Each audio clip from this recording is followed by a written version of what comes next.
Hey everyone, for this assignment I used the informed consent forms from Christian Counseling Associates in Raleigh, North Carolina, which is where I'm from. It's a private practice and I've been interested in it for a while now, and it's definitely potentially somewhere that I could see myself working in the future. So Christian Counseling Associates has a different informed consent form for each of their counselors that practice there, but all of them are relatively the same. These forms adhere to the requirements from both the American Counseling Association and the North Carolina Board of Licensed Clinical Mental Health Counselors. They also use guidelines from the American Association of Christian Counselors for the consent forms and for their therapy approaches. As stated in our textbook, Ethical, Legal, and Professional Issues in Counseling by Rimley and Heerly, clients have a right to know what they're getting into when they go to counseling. They're not professionals and they're not experts in counseling, so they have to trust their counselors to provide them with the information that they need to make a good decision.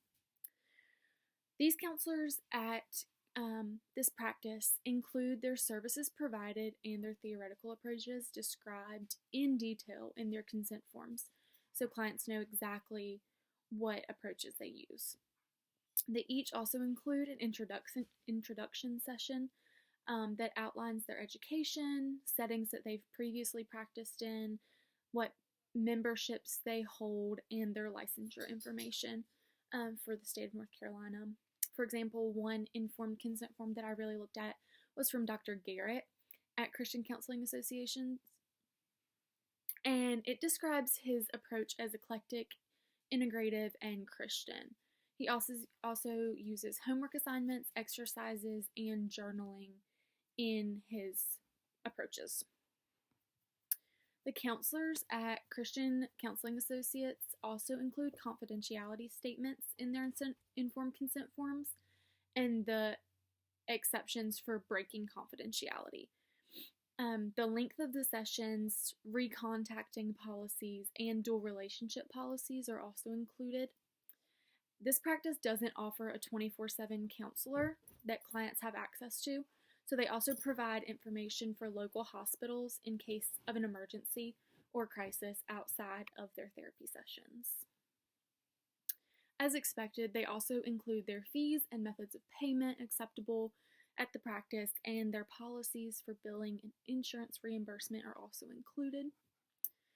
And in accordance with the ACA guidelines and standards, this informed consent form is missing information on continuation of services upon the incapacitation or death of the counselor.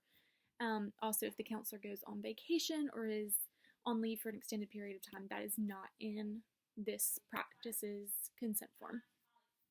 It's also missing a statement regarding the use of technology within their sessions, which is expected both from North Carolina and the ACA. And the only section the section that's missing from the North Carolina state guidelines is a statement regarding diagnosis and the fact that this becomes part of the client's permanent record. So that's not in their informed consent form. But overall, as a whole, this informed consent form is thorough and covers a large amount of the expected information for clients. However, the information missing could affect whether or not a client wanted to proceed with this private practice or choose another one that better fit them and their needs. So it should definitely be included and revised for the client's best interest.